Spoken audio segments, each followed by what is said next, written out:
What's going on, everybody? I'm Patrick from POWLAX, and this video is an excerpt of the man down defenses video. And in this video, we're going to be talking about how we're going to clear the ball even though we're man down. Before we get started, make sure to check out the brand new POWLAX and POWLAXmastercoach.com, where you can download and print the playbook PDFs that accompany over 50 POWLAX videos by becoming a member and supporting this channel. The new site has been streamlined to make navigating, watching, supporting, and downloading the POWLAX content simple and straightforward.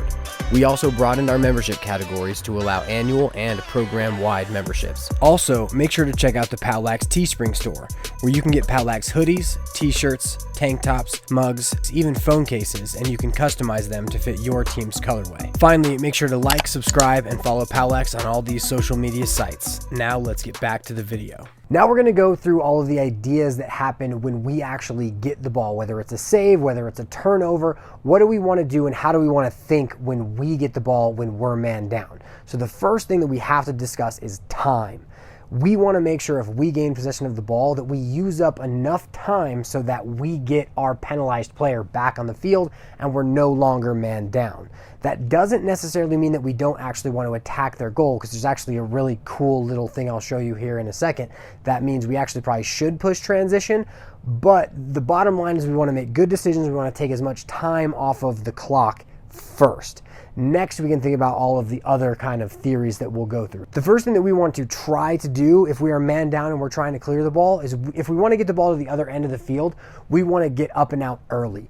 In no way do we want to allow the riding team to get upfield and be able to kind of push us back. So in the event that, say, A2 here has the ball, and let's say he takes his shot from, I don't know, 15 yards, and it gets saved, right at this point in time, whoever was playing this player should break upfield right away.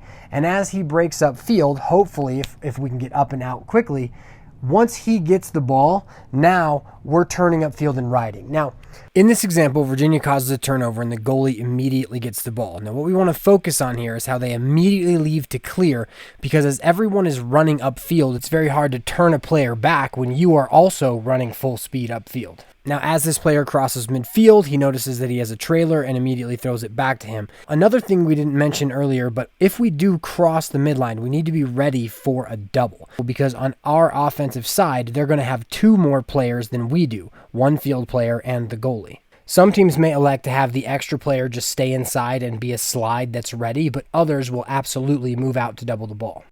Another really cool thing about getting up and out early, even if you're not up and out early, honestly, is that within man-up offenses, a lot of times attackmen are going to be up top like you see here. And a lot of times coaches do not want their attackmen going to the defensive end, even if they are man-up. I mean, because then if the penalty does expire and now they're caught on defense when we're even, they're definitely a big liability. But one really cool thing you'll see sometimes is, let's say A3, he actually ends up running with D2. One thing you'll notice is that once he hits the midline, he falls off. He doesn't follow him. And now we have a fast break because their attackman who was up top, who should have been riding, who should have crossed and told a midi to stay on defense, didn't. And now we actually have a fast break going our direction because the attackman didn't cross.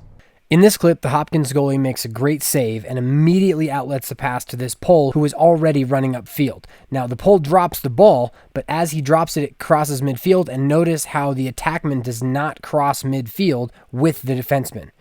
In the event that we can't get up and out early, the next person we're going to look to is our short stick defensive midfielder as a punt returner. And a punt returner is essentially a player who's athletic enough to run by multiple players and get up and out into the offensive end. Now, the first place we want to look for this player after a save is made is right in the middle of the field, right? If the goalie can catch it and then deliver a ball right to the middle, right in front of him, quick, easy pass, and then this player can turn upfield and run the ball out, that's what we want to do. And the quicker we can do it, the better, because we don't want to allow them to set up like we mentioned earlier. Now, in the event that we have a punt returner, a player that's this athletic, we also have another tactic in the event that we can't get him the ball early. And so what's going to happen here is, if the goalie still has the ball, obviously the riding team's going to be all up in his face. What the goalie's going to do is he's actually going to throw it into the back of his own goal. So the goalie is going to come get out around away from the riding attackman, and he is going to throw the ball into the back of his own goal where the offensive team cannot get it. And then the punt returner player is going to go into the crease, scoop up the ball, and then now he can run it out any way he wants. This is just an easy way that we can get our punt returner the ball instead of trying to throw it into traffic or make a bad decision on a pass. Now let's say, for instance, that we do this and the punt returner gets the ball, right? DM1 comes back, he grabs it out of the back of the goal, and now he's immediately kind of running upfield. And let's say that the attackman and the midfielders do a great job to prevent him. Now we have to go into our actual clear. And so we need to have the same mechanics, right? We've got to have a player who bananas out, goes kind of box side, goes off box side, and we spread the field so that multiple players can't cover one player. So now we're even, right? So now we want to make sure that even as the punt returner is going, we want to make sure that everybody is spread out because we are now even with them. And if everybody is covered, now we have a one-on-one somewhere, could be with the punt returner. But if he got doubled and he has to pass it, that's we're going to fall into our clear. In this example of Towson versus Maryland, Towson is man down and they begin their clear on the sideline. They immediately give the ball to their punt returner, who is going to begin moving upfield. Now, as he's moving upfield, you'll notice that Maryland doubles him here. If this was a one-on-one, the punt returner would just run by the one-on-one. But since they're doubling him, it actually frees up the defenseman to the left, and the punt returner throws it to him. Now, once this player catches the ball, he immediately runs upfield because he only has one person to beat. Now, in this instance, we definitely want to make sure that we are on sides. Only one of the poles is going to be able to cross. Another thing we want to make sure that we do is that we create space for this defenseman to run it over. So many times I've had an attackman who wants to come up and help the clear, who actually brings the defenseman to the ball so that once this player crosses, he's immediately doubled. So instead of doing that, we want to make sure that we create space for the players who are running up the field. We don't want to bring extra defensemen to him. Now we're going to talk about what we want to do if we don't have anyone open. If we've got no one open, we're going to go into our last phase of our man down clear, which is a Gilman. And I'm pretty sure this applies to Gilman school. Let me know in the comments if it does. But a Gilman is essentially something where if this player has the ball, everybody is covered. He's actually going to throw the ball all the way up and into a corner of the field here. And what we're trying to do here is we're just basically saying that our attackman, A5, has a better athleticism and has better ground balls than this defenseman here, and now we can at least fight for the ball there.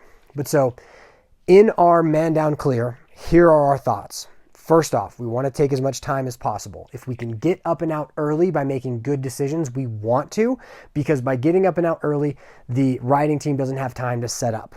Next, we want to use our punt returner. In the event that our punt returner is not open in the middle of the field, we want to throw the ball in the back of the net and have him go pick it up. As a punt returner is going up and moving upfield, we want to make sure that we are still setting up the clear. It's not up to him to just run the ball out, because if everyone else kind of just sits inside, now he's playing 1 versus 6 versus 1v1 or 1v2 because everyone else is active in the clear. And in the event he does get doubled, he has to have people he can throw back to.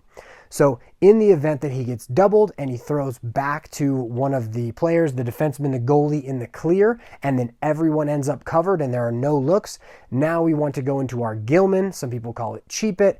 And then they're going to throw the ball up into a corner of our offensive end, of their defensive end, so that our attackman can play and try and go get the ball. We just give ourselves a chance to go get the ball. And that should, if we go through those in a relatively decent way, we should be able to take up enough time so that 15, 20 seconds at least are taken off of our penalty, and we should be back to even relatively quickly. In this clip of Seton Hall Prep versus Ward Melville, Seton Hall Prep is man down and begins their clear by giving it to the punt returner.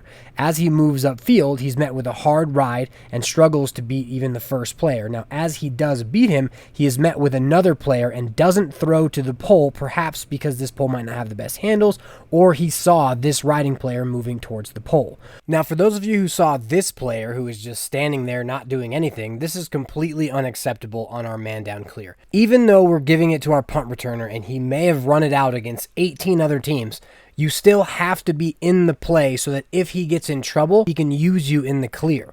A pass to you and then a pass right back could be all he needs to get up and out. Once he doesn't make this pass, now he's looking deeper into the offensive side of the field. He throws a behind the back pass that hits the ground.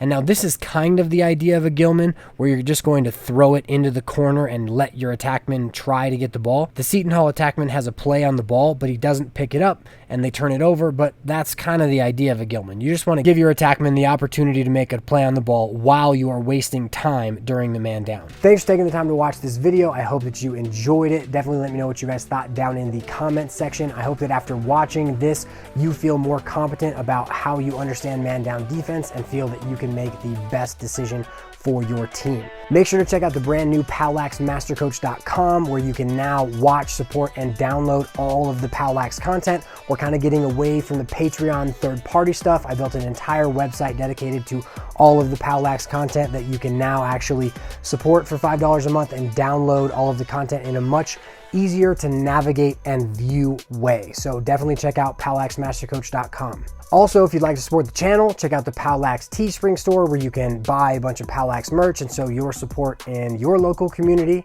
Finally, make sure to follow POWLAX on all types of social media. We've got a TikTok, Facebook, Instagram, Twitter, LinkedIn. We like to post at least once a day, maybe twice. Sometimes we kind of miss a day here or there, either way. But so make sure to follow us on all of social media to stay involved. And I hope you guys enjoyed the video. Have a good one. I'll see you guys in the next one.